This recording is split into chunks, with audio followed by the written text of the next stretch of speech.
Nas urnas eletrônicas no primeiro e segundo turnos das eleições brasileiras. Uma nota enviada à imprensa afirmava que o relatório devia ser divulgado da Argentina, pois, por ordem do TSE, nenhum meio de comunicação ou grupo privado de pessoas pode divulgar informações que ponham em dúvida o resultado eleitoral desse ano. Também por esse motivo e pelas restrições de plataformas online, nós não vamos divulgar trechos dessa live. Mas o Paulo Figueiredo acompanhou uma parte dessa transmissão, né, Paulo? Vai trazer agora para a gente alguns dos detalhes. O que é que foi dito nessa live, Paulo? Vitor, eu acompanhei com bastante atenção, na verdade, a apresentação quase toda, até entrar no ar aqui com vocês nos pingos. E estou com um relatório aqui, vou me debruçar nele em detalhes, tem mais de 70 páginas, ao longo dos próximos dias. Eu tenho o privilégio de ter tido uma boa formação matemática, como economista, estudei talvez na instituição matemática mais importante do mundo, então não estamos falando de algo sobre o qual não tenha familiaridade, né? Vocês lembrem, quando terminou a apuração no domingo, eu estava aqui ao vivo na Jovem Pan com todos vocês e eu passei a ter inúmeras dúvidas, porque eu entendi que os dados se comportavam de forma inesperada para o que eu imaginava razoável uma distribuição aleatória, o que seria normal numa apuração. E falei, olha, eu preciso entender melhor esses dados e eu espero ouvir explicações a esse respeito nos próximos dias.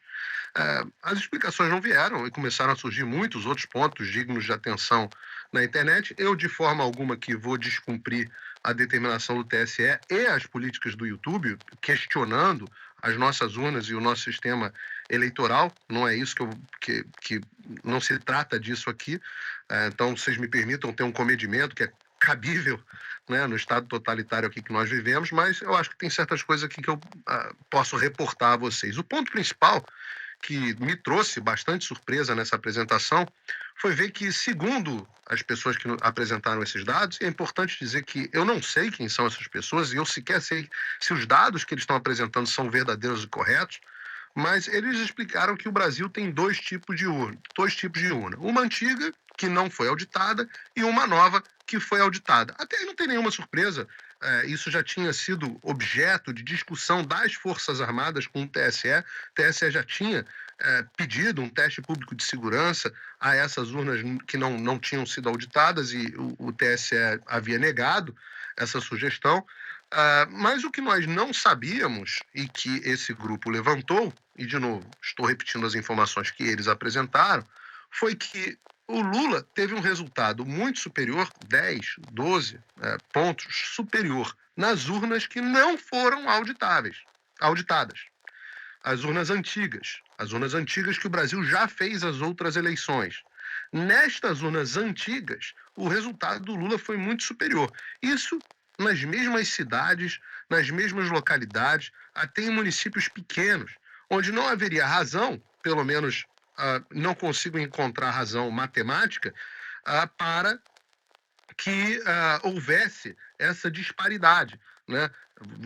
Não, deveria haver na amostra, deveria haver uma disparidade muito grande na distribuição das urnas para justificar esse tipo de coisa.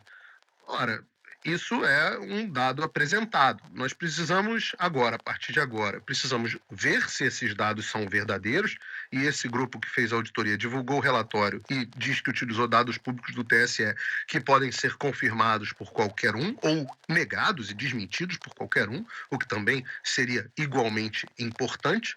E eu acho, e esse é um ponto que eu venho chamando a atenção aqui há bastante tempo, que existe uma maneira muito fácil de sanar os problemas, que pessoas tenham que sair do Brasil para fazer questionamentos. Vejam, pessoas têm que sair do Brasil, fizeram uma apresentação na rede Getter, né? Que não está com a mesma política do que o YouTube. Então, na rede Getter, eles cumprem as decisões dos judiciais, mas eles não fazem eles mesmos uma política que proíba esse tipo de divulgação. Tinha 500 mil de pessoas assistindo no Getter nesse momento, e eu achei impressionante, porque o Getter tem pouco mais de 1 milhão de usuários apenas no Brasil. Então, uma rede razoavelmente recente. Então, nesse sentido, existe uma maneira muito fácil de você lidar com esses questionamentos, que é você explicando. Eu acho que o TSE tem condições, no seu corpo técnico, de convocar uma coletiva de imprensa na segunda-feira para dirimir as dúvidas que a sociedade possa ter a respeito do seu processo. Não interessa a ninguém que haja questionamento sobre o processo eleitoral brasileiro. Eu entendo, pessoalmente, que o caminho não é que você obrigue as pessoas a fazerem os questionamentos fora da jurisdição do Alexandre de Moraes. Eu entendo que o questionamento não é você censurar, a solução para o questionamento não é você censurar as pessoas, é simplesmente você responder aos questionamentos e mostrar, olha, nós não temos nada a temer, inclusive aqui não temos nada a esconder, essa disparidade é explicada por esse por esse motivo, eu realmente não consigo imaginar qual seja, mas eles devem saber, tem informações que eu não tenho. Uma vez que eles possam apresentar esse questionamento, eu acho que tranquiliza a sociedade brasileira. Há uma expectativa de que na segunda-feira o Ministério da Defesa apresente o seu relatório. Ao que eu pude apurar até agora, o relatório do Ministério da Defesa apresenta inconsistências, na opinião do Ministério da Defesa, muito similares, além de outras, de novo, apenas rumores que eu apurei das pessoas que tiveram acesso ao relatório, não tenho como confirmar. Vamos descobrir na segunda-feira. O fato é que a hashtag Brazil was stolen, né? Que hashtag Brazil was stolen, Brasil com Z, virou trending topics no mundo inteiro. Inclusive agora eu estou aqui olhando o nosso chat, Brazil was stolen, que significa Brasil foi roubado, se tornou trending topics mundial. Vamos esperar, eu acho que esse é um momento onde as pessoas não devem se precipitar, as pessoas devem aguardar e ao posicionamento das nossas autoridades, que certamente vão ter uma explicação bastante razoável. Eu só espero, mais uma vez, Vitor, que as autoridades, em vez de simplesmente fazerem como fizeram com o Radiolão, que foi jogar para debaixo do tapete, dizer que aquilo não valia de nada e não explicar a razão, dizerem que não tinha nada a ver com isso, eu espero que as autoridades sigam o caminho republicano, o caminho de explicar ao público que o processo eleitoral que nós tivemos foi sim liso e que essas dúvidas e esses apontamentos que são feitos são impróprios e inválidos, explicando por que são impróprios e inválidos. A discussão e o convencimento são sempre melhor do que a ponta da baioneta e a opressão.